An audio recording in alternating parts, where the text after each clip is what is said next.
Hi. Have you ever felt like you just needed someone to see you differently than they do, feeling desperate to change their perception of you when it seems like they're either completely misunderstanding your intent or wrongly accusing you of something, characterizing you in a way that just seems all wrong compared to who you're trying to be in life, and you feel the rage almost come up of wanting to defend, wanting to explain your intent, wanting to change their perception of who you are and who you are to them? I'm Sean Massey, and I wanted to just go in a little bit to this topic of defensiveness, which once you realize what to do with it, is an absolute goldmine. One of the best teachers that we have. It is a direct link in many ways to our childhood wounds. It reveals so clearly the scripts that we came up with when someone wasn't meeting our needs. And we decided, I need to be this, I need to do this in order to get them to care for me, to love me, to keep me safe, to be who I need them to be. And that script, which is about getting people to be who we need them to be in order for us to feel okay, is what continues year in and year out. That roots of codependency really come right from that point, and the need to defend, the need to explain, the need to change someone's perspective on you or perception of you really is just an amazing thread back to healing the part of you that made some decisions that are no longer serving you. And you can come to see that really clearly.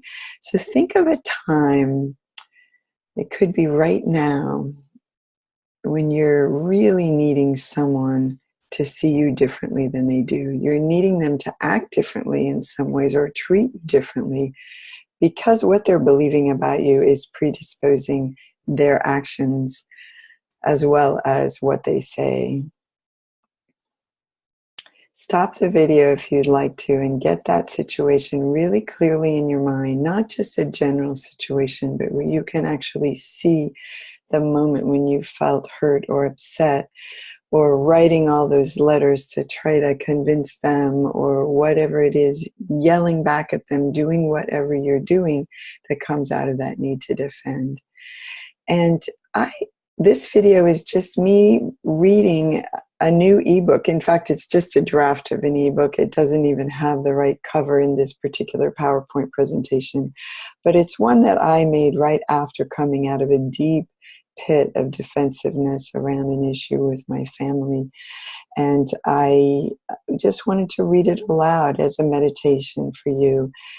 There will be other parts to this. This is just the first part, sort of the background about what defensiveness is, what it can do to us, and how we are really able to turn it around and make a happy outcome out of it. So I'm going to share my screen with you now.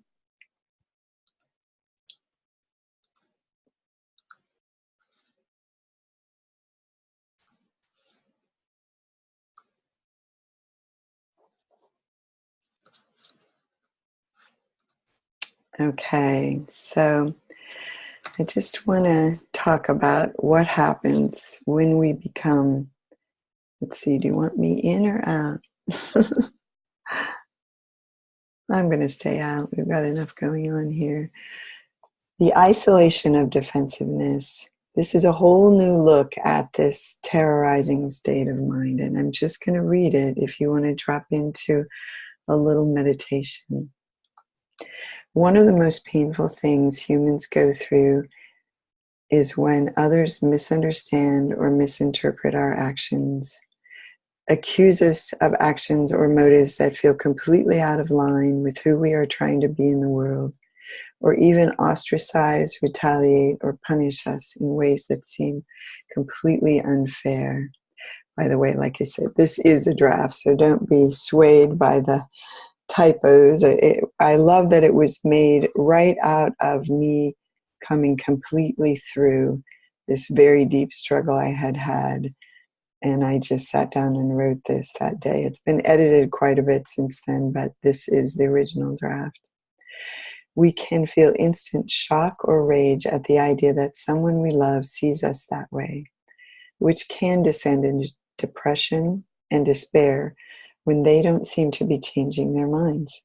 One of the hallmarks of situations like this, which often happen within marriage, work, or parenting, are the actual or just internal conversations we know as defense, explanation, or justification.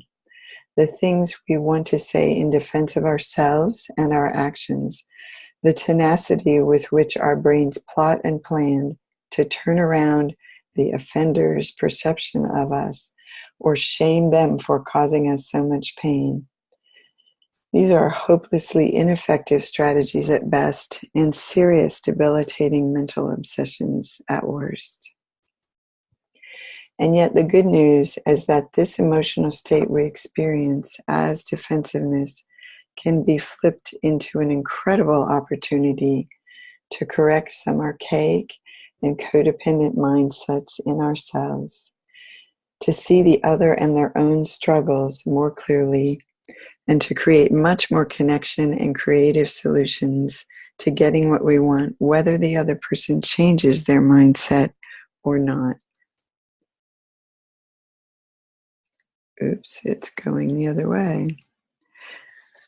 I came to see that the minute I shift into even a glimmer of trying to convince you of my innocence, my rightness, or your wrongness in seeing me the way you do, I experienced that horrible kicked in the stomach feeling.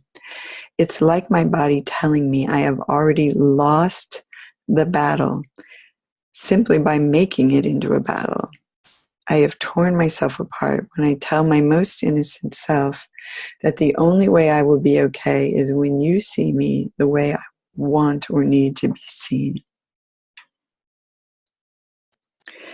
And to say it more briefly, Byron Katie likes to say, defense is the first act of war.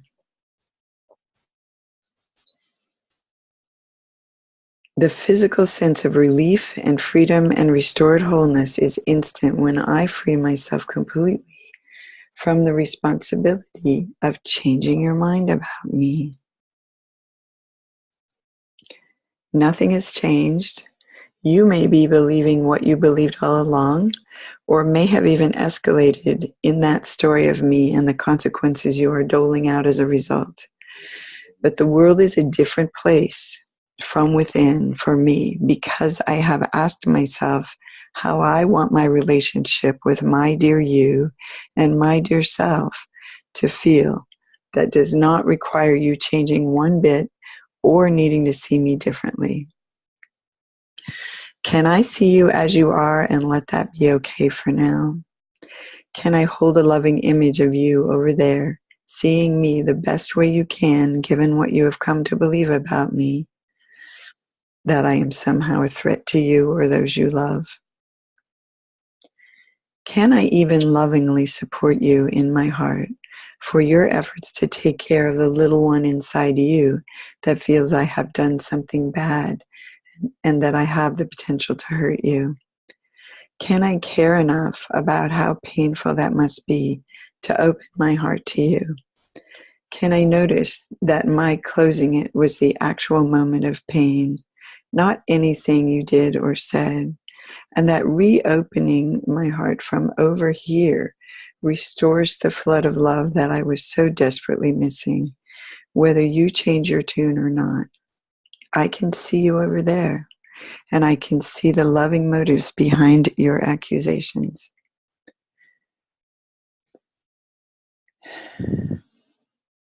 So in one of the greatest revelations of my life, I also came to see and feel that the minute I release myself from the obsession that I can get you to behave differently toward me if I just say or do the right thing, I have rescued myself from a pit of despair and hopeless striving. Can I find, even privately, if admitting it to others feels too scary, where you are saying about me, where what you are saying about me does have a shred of truth? Can I use the reflection created by you into a blind spot of mine? That while it was the very best I could do in that moment, I still have shame around showing up in a way that disappoints or repulses or hurts you. Can I open myself to the idea that in stating it out loud, you are pushing a big red button on my chest that activates the self-loathing and shame that was already creating a gaping hole in my heart? Can it be that I was just relying on your perceptions of me to fill that hole, which is why I so desperately need to restore them when you are no longer willing to play that role in my life?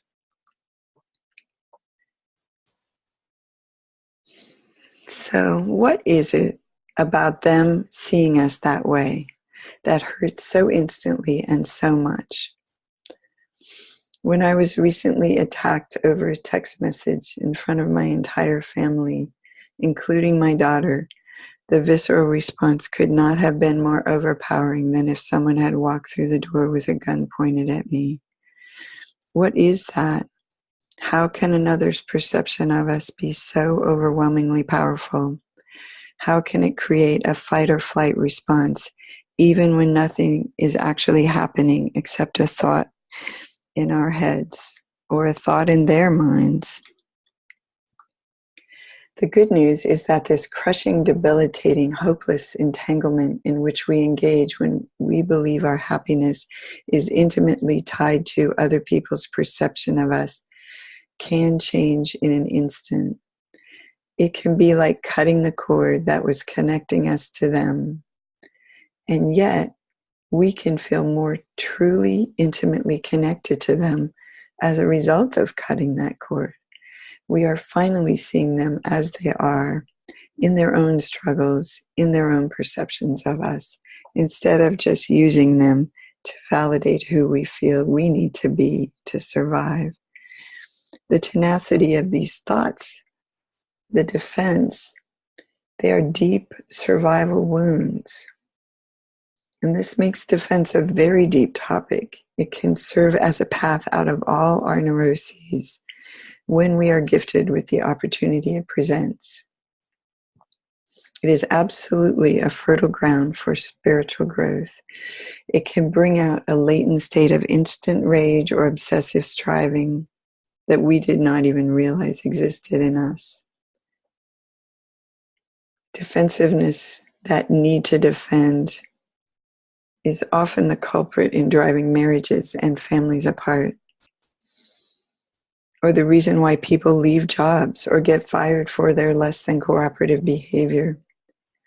Our projections separate us from ourselves and all that we love, even as we believe we are standing up for ourselves and providing a happier path for those that we see holding a negative view of us.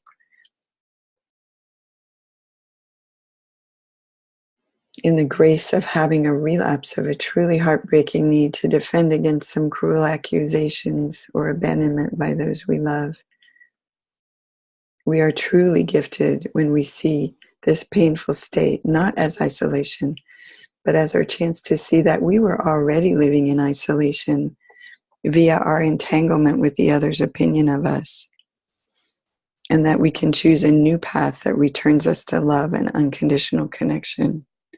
We had left ourselves, and that was the real crux of the pain all along. It was never about them. So I want to, this is going to be part 2, but I'll still read just the starting point of it, and then we'll come back and wrap it up later. I want you to click on the link that allows you an opportunity to meet with me if you'd like to, or to let us know that you want to get a copy of this ebook when it comes out. In my own journey through crushing defensiveness, I have recently identified 2 roads out of this excruciatingly painful state, depending on where you are in your reactivity. So the first one is going to be about leapfrogging over defense and landing in love. So we'll talk more about that the next time we meet. Right now, I want to come back to you to stop my screen share and wrap this up.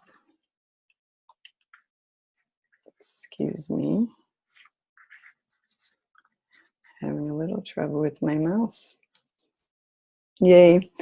All right, so just notice how often we are in the business of other people, how often we feel that we need to get them to change their perceptions of us.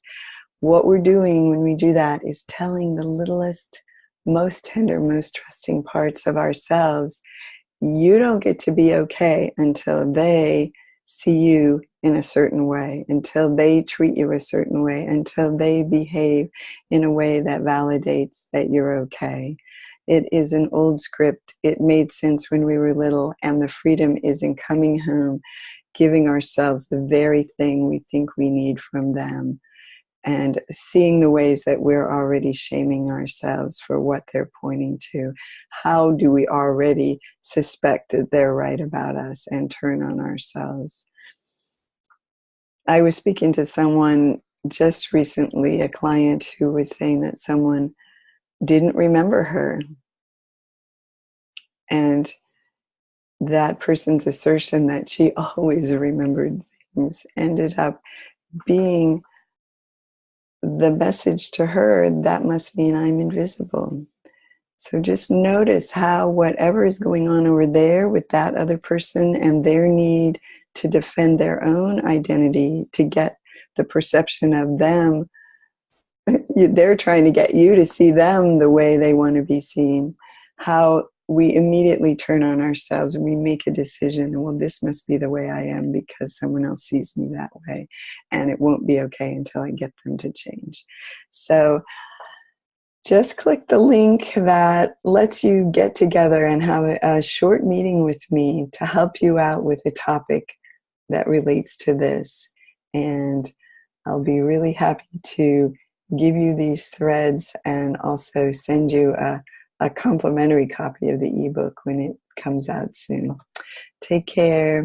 Thanks so much. Bye-bye.